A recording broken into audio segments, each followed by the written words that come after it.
Jadi kemarin saya kan udah ngasih intro tentang Society 5.0. Kalian itu sekarang kan kuliah di Teknik Informatika dan materinya ilmu pengetahuan yang kalian harus kuasai itu meliputi banyak hal tentang informatika, bahkan ilmu komputer sebenarnya. Nah, yang nggak kalah penting adalah fundamental seperti ini. Fundamental yang mendasari ilmu pengetahuan yang harus kalian kuasai. Jadi apa yang kalian dapat di kuliah itu sebenarnya hanya sebagian kecil ya. Tapi kan alasan kenapa harus mempelajari itu, kalian kan perlu melihat secara filosofis dulu. Kenapa kita harus belajar itu?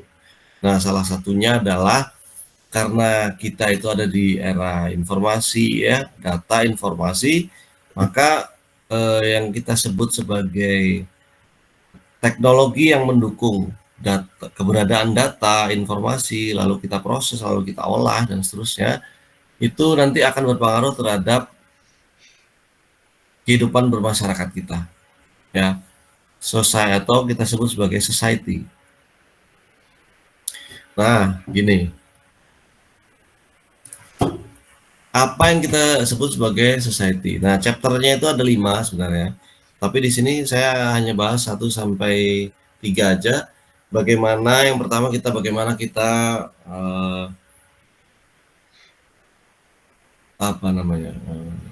memahami secara mendalam ya. Bagaimana kita melakukan pendekatan terhadap society 5.0. Walaupun sebenarnya kalian itu sudah berada di society 5.0, mungkin secara nggak sadar ya, kita itu sebenarnya sudah terlibat di situ. Walaupun secara parsial, nggak full. Tapi kita sudah ada di dalam situ. Dan mungkin beberapa orang aja yang well aware itu berarti sadar betul dia itu perannya sebagai apa di Society 5.0. Kemudian lanjut ke merging cyberspace with physical space. Ini kalau kita terjemahkan tuh hampir sama dengan integrasi antara virtual reality, dunia virtual, sama dunia nyata gabung. Atau istilah paling simpelnya itu kayak augmented reality ya. Tapi tidak sesederhana itu sebenarnya yang merging cyberspace dengan physical space. Nanti kita akan bahas beberapa istilahnya. Kemudian yang terakhir adalah society yang penuh dengan pengetahuan. Ini bukan berarti masyarakat yang pinter-pinter, bukan. Masyarakat pinter-pinter tuh ya ini ya, kumpulan ilmuwan tuh masyarakat pinter-pinter. Bukan seperti itu. Nanti ada terminologi ini dipakai untuk menjelaskan masyarakat yang seperti apa sih yang penuh dengan pengetahuan. Dikelilingi pengetahuan, memiliki pengetahuan, menggunakan pengetahuan, lalu memanfaatkan pengetahuan itu untuk sesuatu yang bersifat memiliki fungsi yang positif. Nah, ini yang pertama, buku ini punya judul Society 5.0, tentu aja ada sejarahnya. Ya, sejarahnya adalah pasti ada society di belakang itu, society yang sebelum-sebelumnya kan, society 1.0, 2.0, 3.0, 4.0. Kenapa nggak ada 4.5? Kenapa nggak ada 1,5? Bisa aja kalau kita mau memaksakan terminologi yang floating point, bisa ketika ada gabungan antara karakteristik pada society yang berdua itu. Seberapa besar porsinya bisa kita secara subjektif lah, kita bisa bikin floating pointnya itu menjadi bermakna.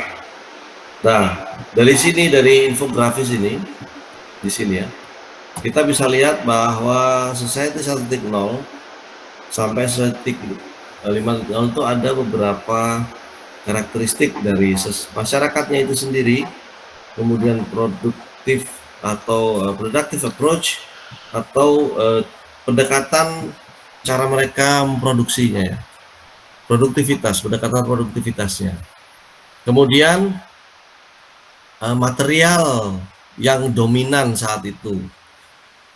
Lalu ada karakteristik dari mode transportasi yang digunakan. Lalu bagaimana struktur dari masyarakatnya, ini form of settlement, bagaimana mereka itu membangun masyarakatnya ya, bentuk strukturnya itu bagaimana. Lalu ada idealisme kota yang ada di masing-masing society. Nah, society 1.0 kalau dilihat dari semua karakteristik itu bisa kita lihat cukup primitif ya, sangat primitif. Mereka itu pemburu biasanya, pemburu dan suka ngumpulin benda-benda.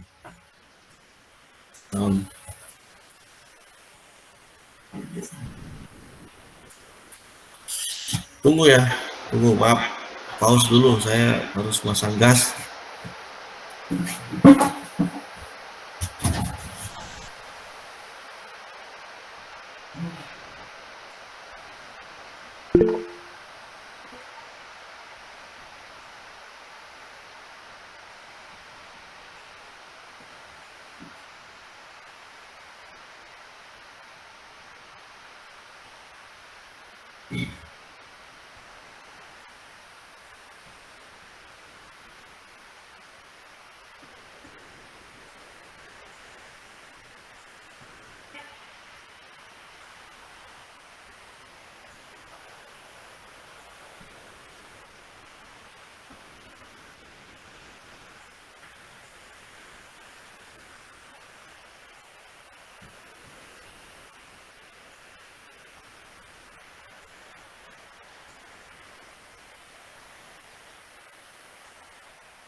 Saya kembali.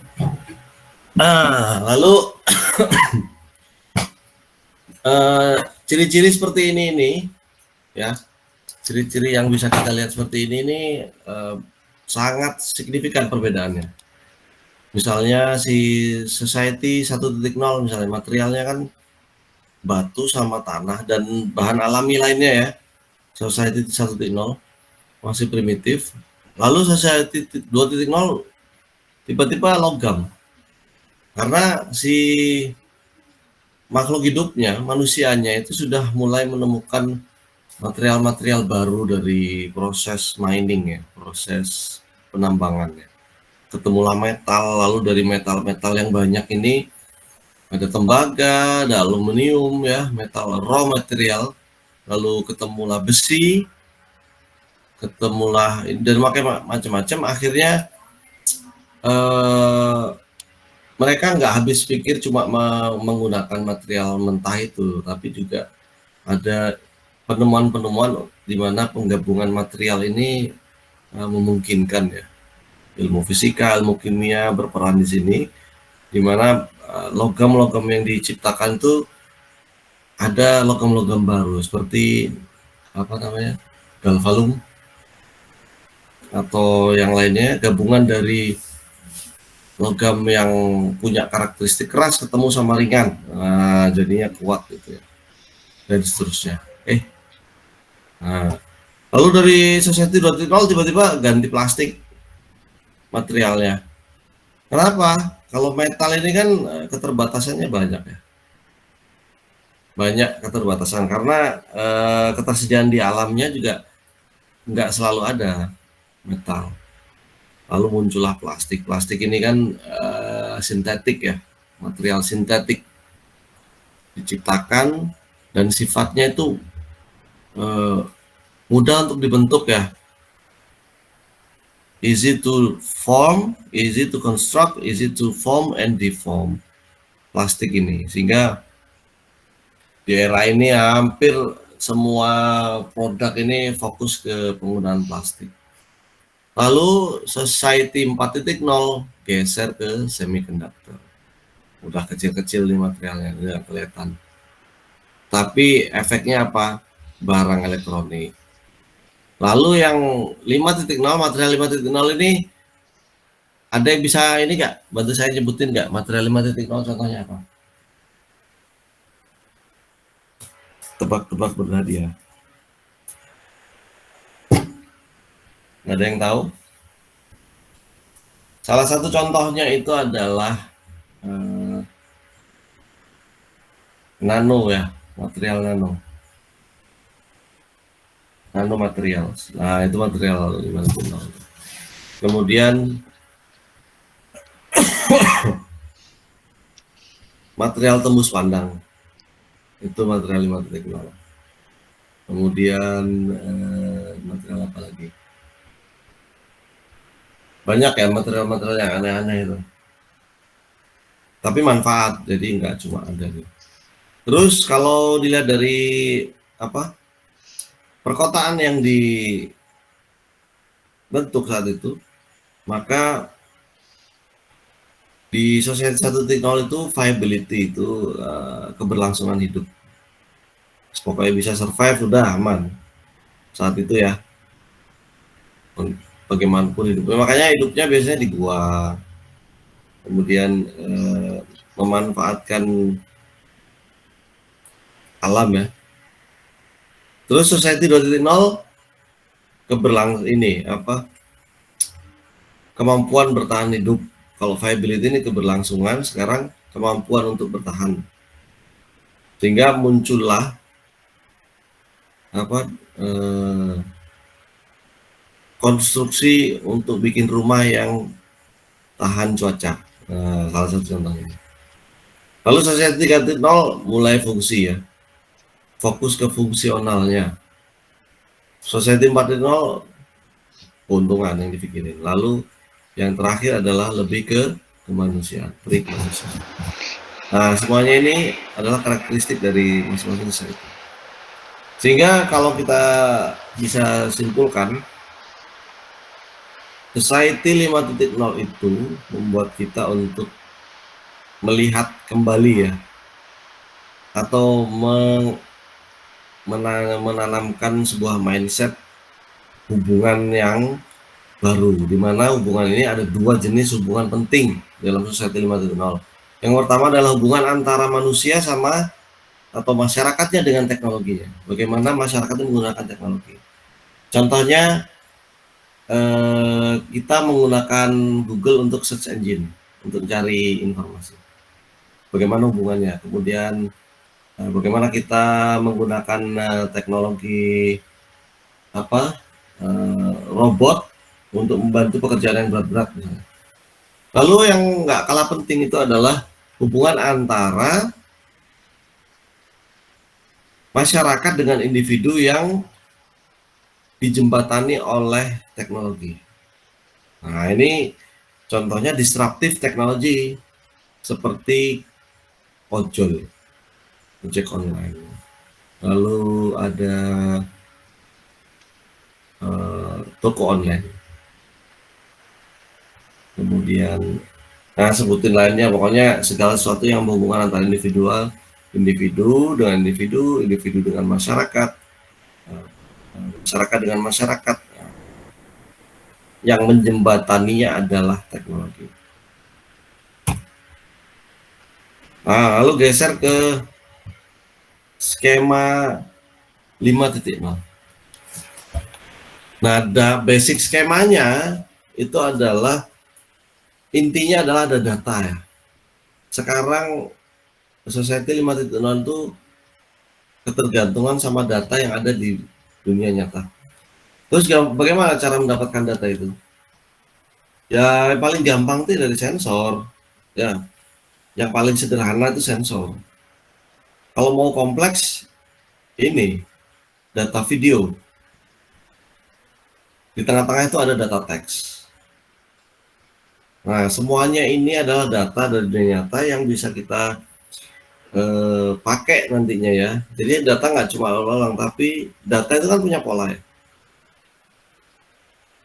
Dia punya pola di mana nanti data-data yang lalu lalang ini akan melalui transaksi data itu selalu melewati sebuah sistem. Sehingga data yang bersumber dari satu titik lalu dia terdistribusi ke semua ini penggunanya melalui sistem yang bervariasi ya, dan masing-masing sistem ini terintegrasi dengan arsitektur sedemikian rupa. Nah, dengan integrasi ini maka nanti data A itu akan dipakai data ini akan menghasilkan data lain dan seterusnya, itu sifatnya berkembang terus ya.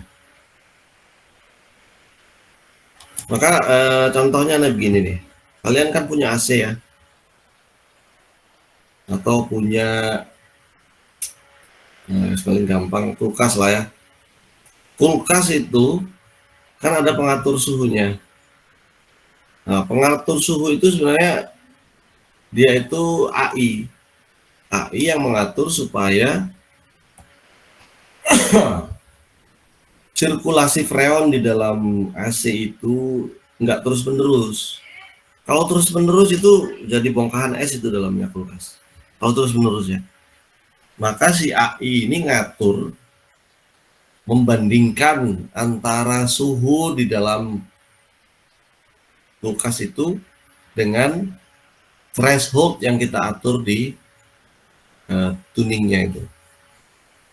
Selama thresholdnya itu berada di bawah pengaturan yang kita set, selama suhu yang dibaca oleh AI itu berada di bawah threshold yang kita atur, maka nanti dia itu akan nyala terus si freonnya. Nyala terus sampai suhu yang terbaca itu mencapai threshold tadi atau lebih. Ketika sudah mencapai threshold itu dia mati. Itu gampangnya ya, gampangnya. AC ya juga sama. Kalau AC kan pasti ada sensor suhu ruangan kan.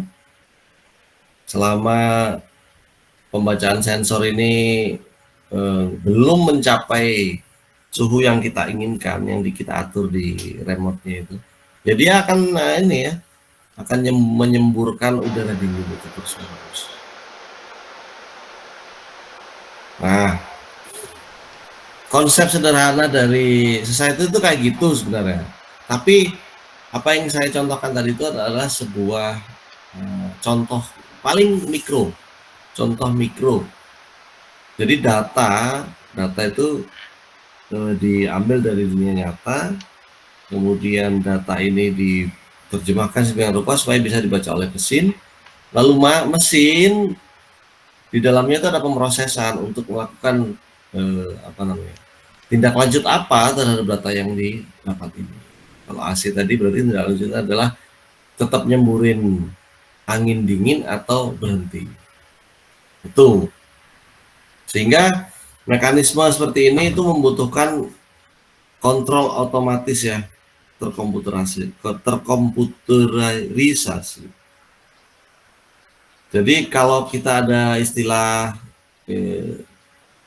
information society, maka artinya adalah masyarakat yang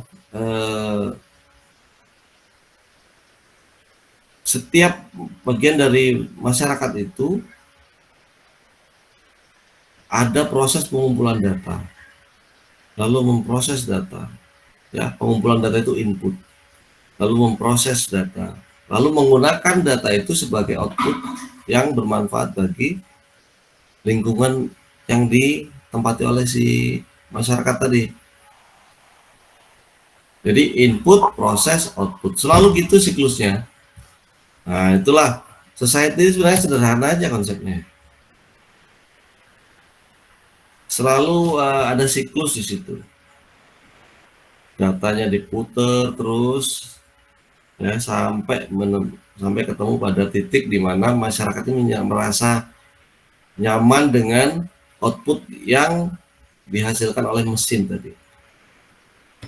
Kemudian ada istilah lagi merging cyberspace dan physical space.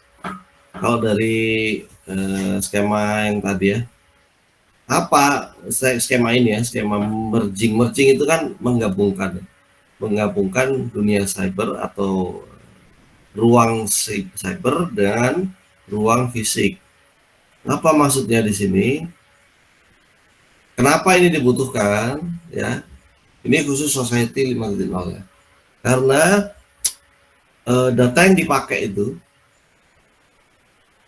data yang didapat itu kan dari dunia nyata ya. Data yang dapat itu kan dari physical space. Nah, data yang dapat itu kan tidak selalu merepresentasikan keseluruhan ruang yang kita tempati. Misal, kamu menempati kamar ukuran 3x4 misalnya. Suhu yang diukur oleh si AC itu adalah ambient temperature. Ambient temperature, ini ya, temperatur ambience itu kayak apa ya, bukan temperatur yang volumetrik.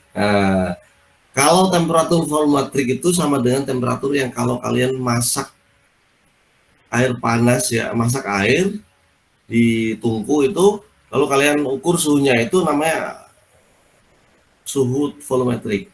Sedangkan ambient temperature itu adalah suhu yang diestimasi pada satu titik, ya suhu yang diukur pada satu titik pada ruangan itu sebagai representasi atau sampling untuk untuk merepresentasikan suhu pada ruangan yang digunakan saat itu. Tentunya tidak begitu akurat, karena kan dia hanya mengukur pada satu titik tertentu. Makanya kalau mau lebih akurat, AC itu harusnya punya sensor suhu yang ada di atas, ada di samping, ada di bawah. Nah, nanti di triangulasi, baru dia dapat volumetrik ini, volumetrik temperatur. Ya, itu physical space itu. Sedangkan yang cyberspace-nya apa? Itu adalah dunia digital di mana data yang diambil tadi dari sensor-sensor itu digunakan untuk dihitung ya, datanya itu sebagai bahan untuk komputasi. Nah, digital space-nya itu menghitung data tadi itu menjadi sebuah solusi yang akan dimanfaatkan untuk kendali motornya si AC, kalau kasusnya si AC ya. Jadi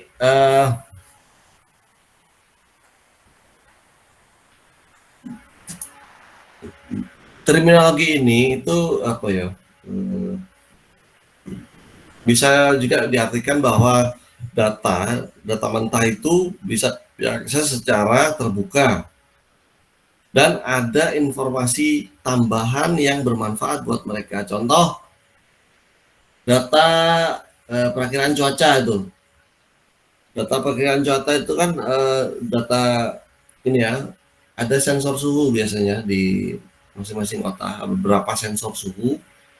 Ada yang menggunakan balon udara, ada yang menggunakan memang di titik-titik kota itu ada sensor suhu yang IoT ya. Itu bisa diakses itu sebenarnya. Lalu bisa diakses secara publik dan ada informasi yang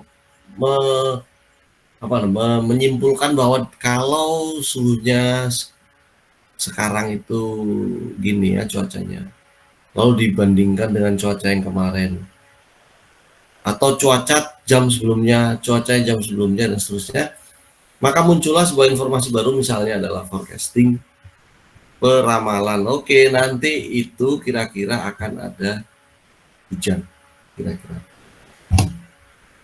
Kenapa? Ya dari tren data yang lampau-lampau ya.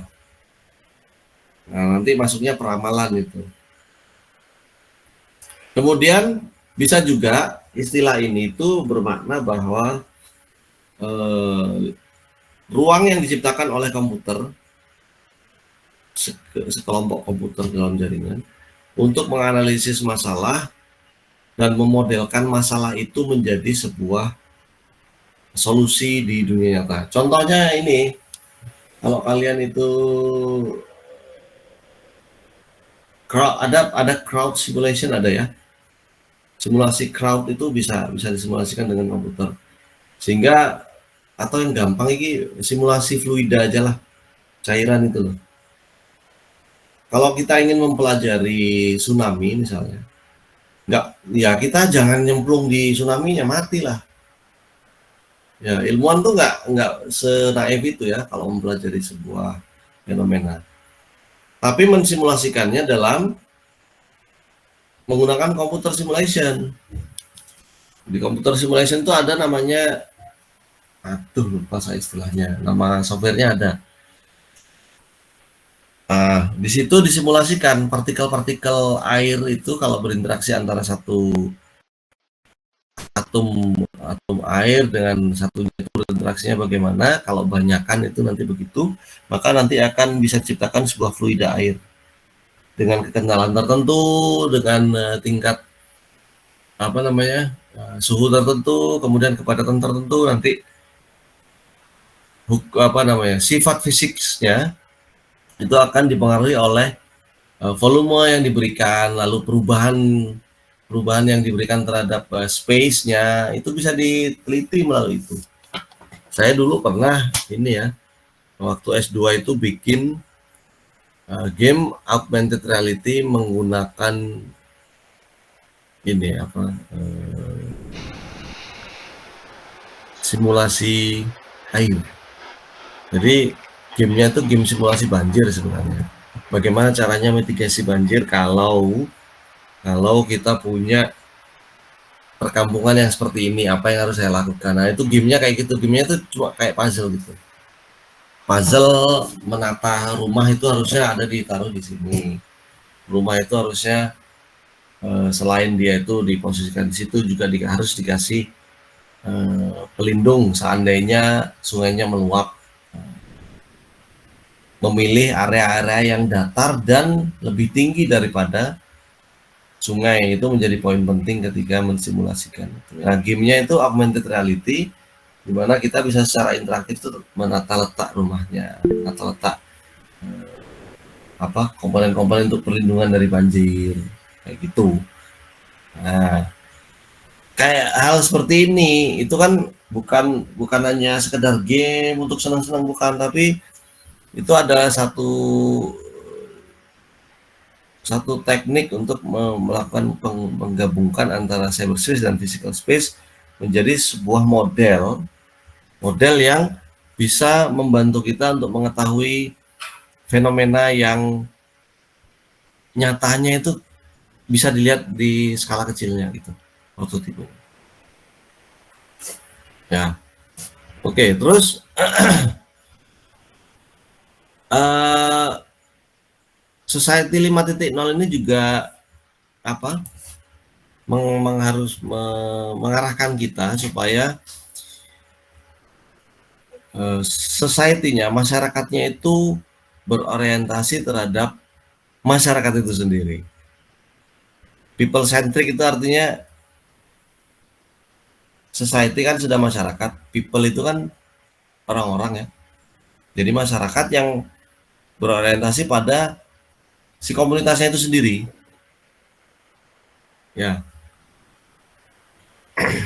Jadi artinya begini, kalau kita ambil contoh si AC lagi ya. AC ini tidak hanya sebenarnya tidak hanya sekedar mengatur suhu melalui kinerja yang secara iteratif, ada pengecekan suhu lalu ngatur kontrol semburan air angin dingin ya. Nggak cuma itu, tapi juga kan selama AC-nya nyala itu kan ada listrik yang dikonsumsi kan. Nah, makanya ada banyak aspek lagi yang dipertimbangkan akhirnya. Misal AC tadi ya, ada satu waktu itu di mana AC ini si penggunanya, pemilik AC ini mikir, waduh jebol lagi, uang saya kalau AC-nya harus nyala terus, ya kan? Ada pertimbangan lain akhirnya, di mana ada konsekuensi ya, ada kalau kita ingin kenyamanan, selalu konsekuensinya adalah biaya.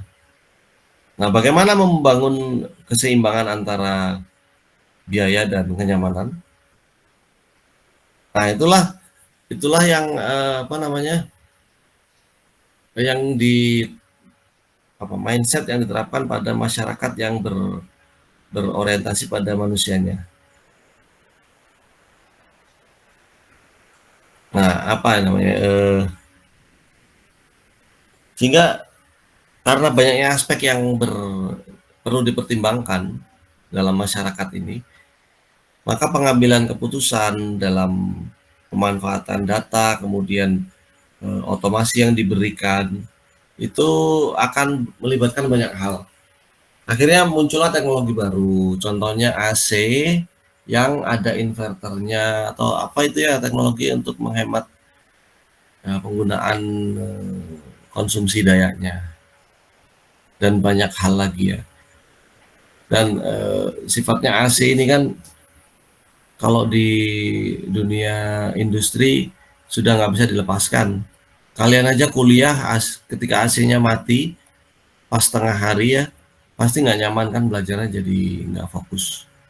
Pengennya ngipasin diri sendiri aja. Nah gitu. Jadi ada banyak aspek yang menjadi pertimbangan ketika teknologi ini berada di dalam masyarakat. Lalu masyarakat ini apakah merasa nyaman saja atau ada hal lain yang menjadi pertimbangan, nyaman juga tapi hemat juga. Kemudian dari sisi kesehatan juga dipertimbangkan. Kalau lama-lama kena AC kan keriput ini ya, kering ya, kulit itu nggak baik. Sehingga pertimbangannya adalah ada sebuah tantangan ya untuk menyelesaikan sebuah masalah sosial seperti ini. Jadi keseimbangan ini agak susah memang. Harus ada prioritas, ada yang dikorbankan. Gitu ya. Nah, sehingga kalau yang pertama tadi istilah merging cyberspace dengan physical space kita lebih dalam. Di sini kita membutuhkan data pasti. Nah, dari sini kan kalian sudah mulai kalian mungkin akan mendengarkan banyak istilah kata terminologi data ini berlalu lalang di ini kan. Tapi dari sini data ini menjadi sesuatu yang penting.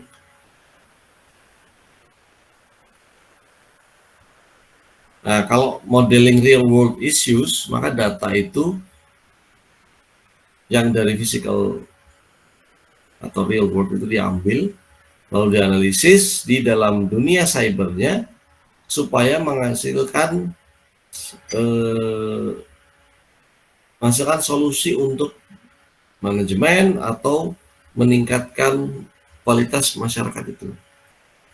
Cyberspace-nya di sini tuh kalau kita bayangannya mungkin virtual world ya, enggak. Ya sih algoritma yang menghitung itu tadi, yang membantu kita untuk mengambil keputusan itu tadi akan menjadi sebuah cyberspace. Ketika solusinya itu didapat, ya, maka penerapannya adalah ke dunia fisikal. Diterapkan lagi. Kalau AC tadi ya nyemburkan lebih banyak angin dingin lah. Ya.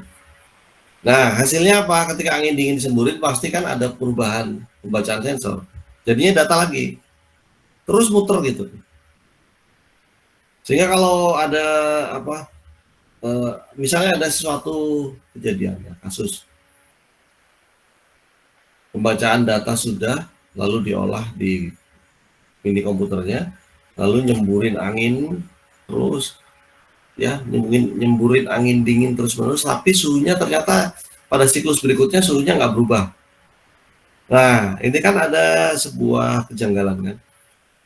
Kejanggalan ini harus ditangani oleh si cyberspace lagi. Kalau misalnya ada kondisi janggal seperti ini, apa yang harus dilakukan? Kalau AC berarti ya warning, dia keluar itu si lampu indikator warningnya warna merah itu langsung kedip-kedip dia. Ting dung prosesnya, waktunya maintenance. Dia ngirim data kembali ke remote-nya ketika nyalain AC, keluar maintenance atau please check itu biasanya. Ya. Kemudian di sini juga kita harus memahami bagaimana layanan-layanan kita dapatkan itu di dalam sebuah masyarakat itu saling terhubung satu sama lain. Ya, layanan-layanannya oke loh. Lihat aja ojol ya. Ojol aja dalam satu aplikasi layanannya semuanya terintegrasi. Ketika kita pesan GoFood, nah otomatis kita pesan delivery-nya. Delivery-nya dari mana? Dari para driver ya. Dan apa namanya? Interkoneksinya ini sudah sebegitu kompleks dan data yang berlalu lalang itu banyak sekali, sehingga AI ini harus dibangun sedemikian rupa untuk memberikan solusi yang optimal. Contohnya bagi seorang driver ya, memilih driver di dalam ojol itu bukan hal yang sederhana. Sesederhana ngelihat, oke, saya distribusikan, ada tawaran ke semua driver yang ada di ojol itu. Enggak, tapi yang dipilih itu, yang paling gampang adalah yang pertama adalah dari jarak. Kemudian yang kedua itu adalah dari frekuensi dia ngambil orderan. Kalau dia baru aja ngambil orderan, bisa jadi dia itu nggak langsung diberi orderannya ya, tapi dipertimbangkan ke orang lain yang belum dapat orderan dulu. Terus ya istilahnya ada rules yang membuat rekomendasi order ini mau didistribusi kemana, itu si AI yang menentukan. Sehingga sifatnya nggak statik ya, menentukan siapa yang bakal ngambil ini. Terus dari cuaca juga bisa berpengaruh ya. Dari bintangnya komentar bintang ya, rating si drivernya juga bisa berpengaruh. Kemudian yang berkaitan sama, karena di sini ada data ya, ada data tadi ya sudah berlalu lalang, lalu ada informasi yang berlalu lalang ya. Maka data yang sekian banyak itu akhirnya menjadi banyak. Kalau dijadikan satu, nah karena kita manusia kan makhluk cerdas, kalau kita dapat informasi data yang segitu banyak, pasti kan mikir akhirnya, loh kok ada pola tertentu. Sehingga muncullah knowledge yang dihasilkan dari data itu.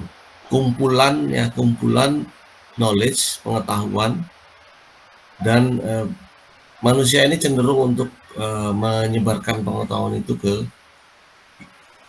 society-nya itu. Nah, dari data yang terkumpul ini, makanya zaman tahun abad-abad yang sebelumnya itu kan banyak inventor itu kan karena mereka mengumpulkan pengetahuan yang banyak. Ini kayak gini rumusnya, ini teorinya begini, ini teorinya begini. Dari eksperimen dapatkan teori begini. Dari eksperimen dapat informasi baru, oh ternyata begini. Akhirnya muncullah informasi baru, ya seperti yang dilakukan oleh si Albert Einstein atau si yang bikin bom atom siapa namanya? Lupa saya. Filmnya bagus. Oppenheimer. Nah itu kan knowledge baru ya, dari sekian banyak pengetahuan. Terus AI sekarang ini sudah pada tahap yang sangat-sangat cerdas dan berbahaya menurut saya, Murni. Jadi datanya itu sudah nggak, bukan hanya sekumpulan data, tapi udah lautan samudera data. Wah kerek. Tapi sang pencipta itu, kalau yang Muslim pasti ada, udah baca ya, di Al-Quran tuh ada menyebutkan bahwa ilmu pengetahuan yang diberikan ke manusia sepanjang pertama kali Adam diturunkan sampai kiamat nanti itu hanya apa, setetes ya, hanya setetes ilmu pengetahuan yang aslinya itu ilmu pengetahuannya sebanyak samudra yang ada di dunia ini. Nah, sedangkan yang kita rasakan sekarang itu kan datanya, waduh, wakemen nih datanya.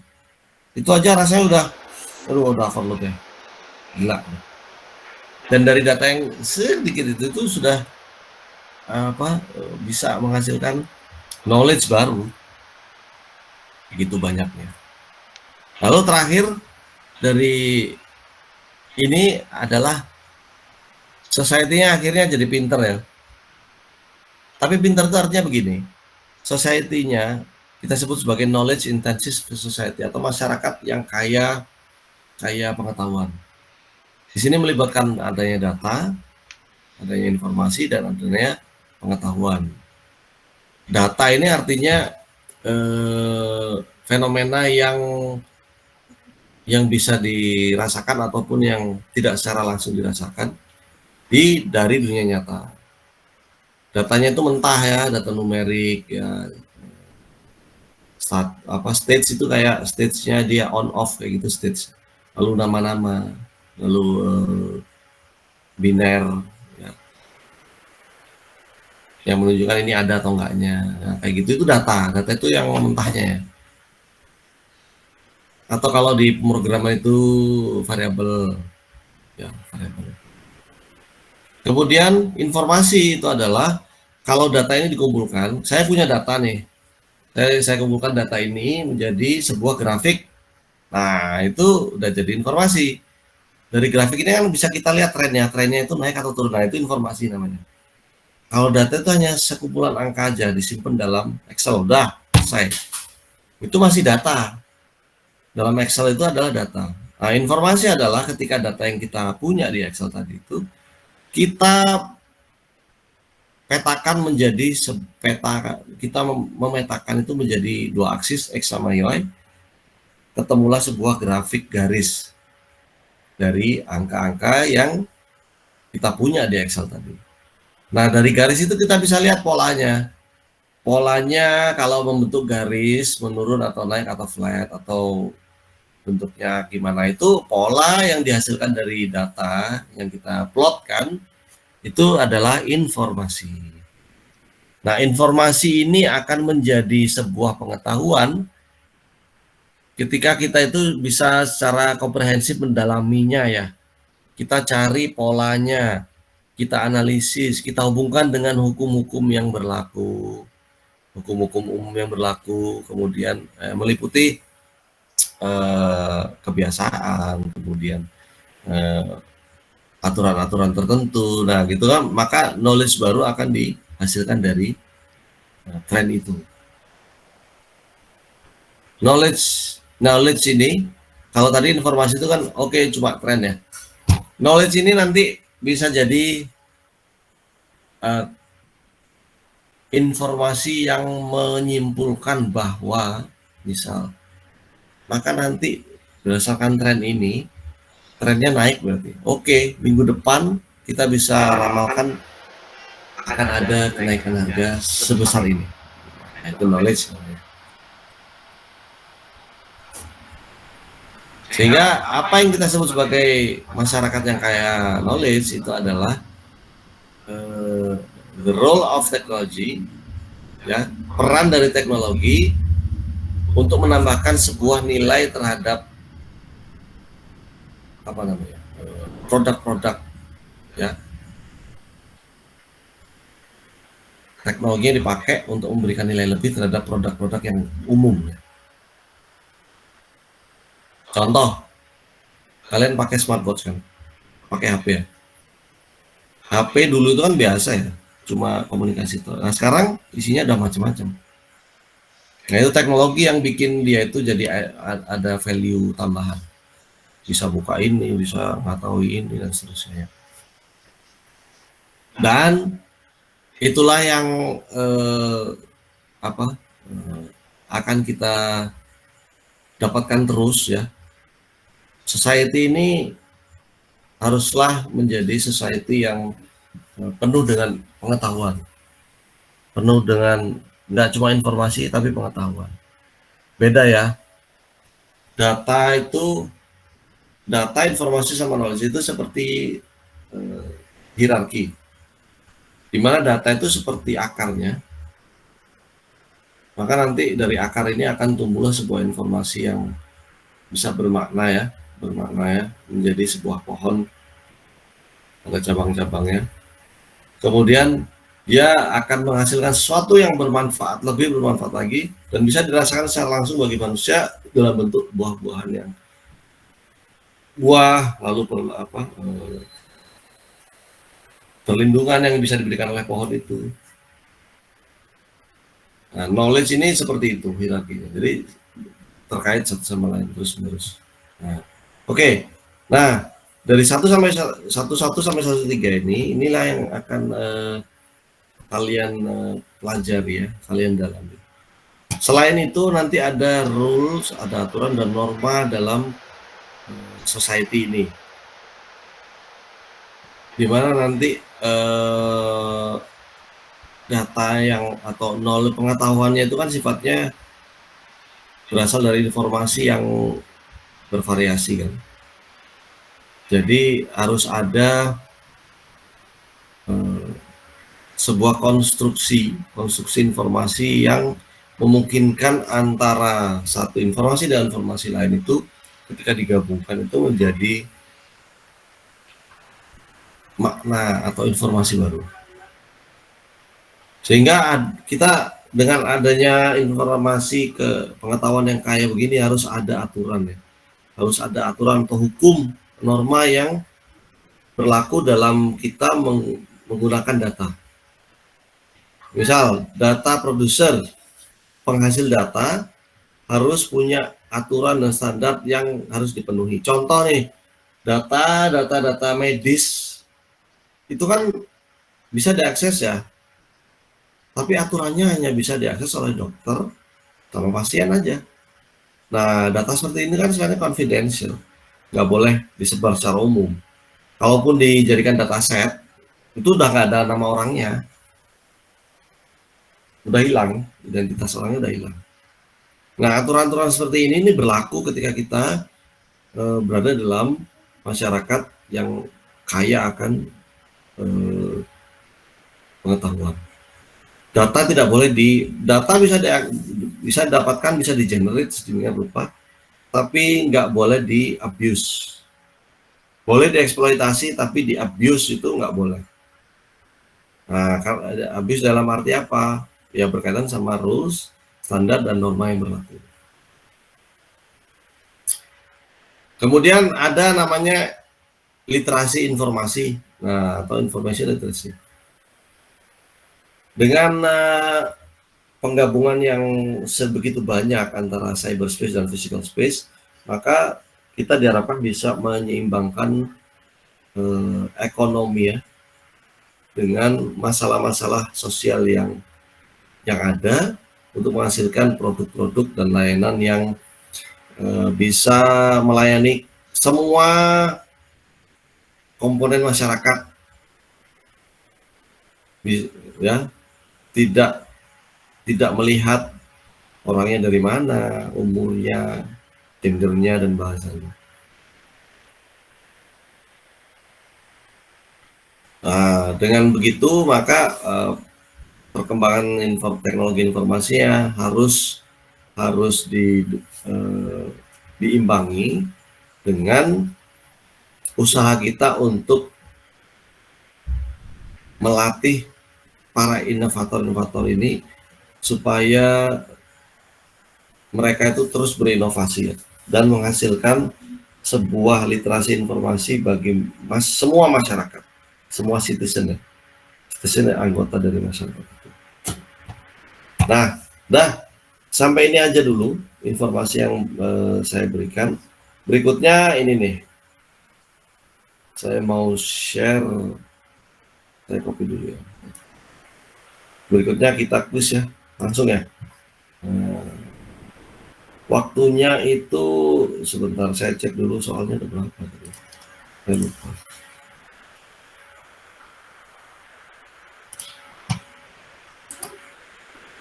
Copy. Silakan pantau di chat. Saya akan share. Nah ya ini, oke, Dimas tadi share. Saya akan share linknya. Kemudian ketika linknya ini saya share, kalian punya waktu itu hanya di sini. Soalnya itu 1, 2, 3, 4, 5, 6, 7, 8, 9, 10, 11, 12, 13, 14, 15, 16, 17, 18, 19, 20, 21. Ada 21 soal ya. Ada 21 soal multiple choice dan ada yang pilihannya itu bisa satu pilihan aja. Ada yang pilihannya itu bisa banyak, bisa lebih dari satu. Kalian harus perhatikan soalnya ya. Perhatikan soalnya supaya nggak salah jawab. Dan soalnya itu tidak ada yang soal negatif, soalnya positif semua. Artinya tidak ada yang menjawab, mana jawaban yang salah tuh nggak ada. Jawabannya selalu betul. Total nilainya itu 87. Artinya kalau betul semua kalian bisa dapat langsung A untuk kuis yang pertama ini. Setiap item nilai minim ada soal-soal yang sederhana, nilai minimalnya itu cuma 2. Soal-soal yang pilihannya bisa banyak, kemudian agak banyak kalimat soalnya itu nilainya lebih gede, 5 biasanya. Nah, silakan kalian mengerjakan dan soalnya ini sifatnya random ya. Kemudian sebelum mengerjakan soalnya itu kalian harus ngisi data diri dulu, nama, NIM, sama kelas. Terus sifat pengerjaannya itu kalian hanya boleh secara jujur membuka buku PDF yang Society 5.0 yang saya share di grup ya. Hanya itu yang dibuka. Kalian nggak boleh pakai chat GPT secara jujur ya. Saya kembalikan ke diri kalian masing-masing.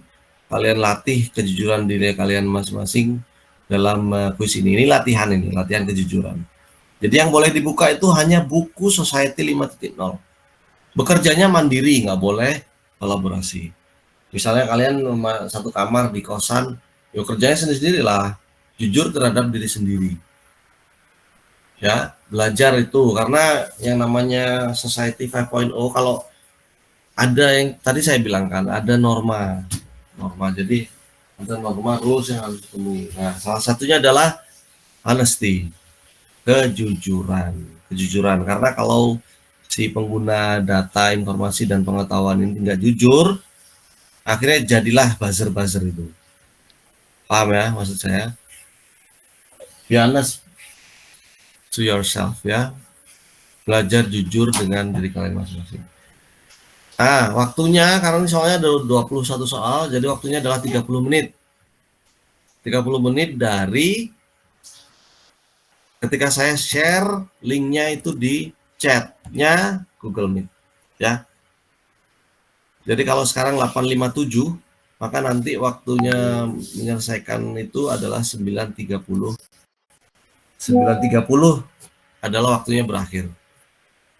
Dan setiap submission itu akan terekam datanya ya. Kalau kalian lewat itu ya udah. Oke ya. Nah, saya share sekarang. Silakan cek di chat. Ada Google Form untuk mengerjakan kuisnya. Itu silakan. Waktunya 30 menit sampai jam 9.30. Oke, bagi yang waktunya 30 menit ini ada waktu untuk kalian yang menggunakan bahasa Inggris, ya, mau menerjemahkan menjadi bahasa Inggris bisa. Masih sempat. Silakan, selamat bekerja ya. 30 menit setelah itu kita beres. Nah, presensi kedua adalah saya lihat dari submission yang kalian lakukan sampai jam 9.30. Oke, selamat bekerja.